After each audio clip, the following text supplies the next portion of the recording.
ఎటువంటి peer review లేని ఒక జనరల్లో పబ్లిష్ అయిన ఒక పేపర్ని ఆధారం చేసుకొని మనం దేన్ని నిర్ధారించలేము.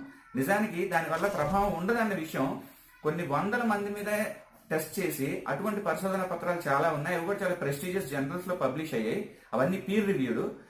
దాన్ని చాలా ఎన్నో పేపర్స్ ని మనం కలెక్ట్ చేసి అదన్నిటిని మనం అనలైజ్ చేసి చూసినట్టయితే దాన్ని మెటా అనాలిసిస్ అంటారు.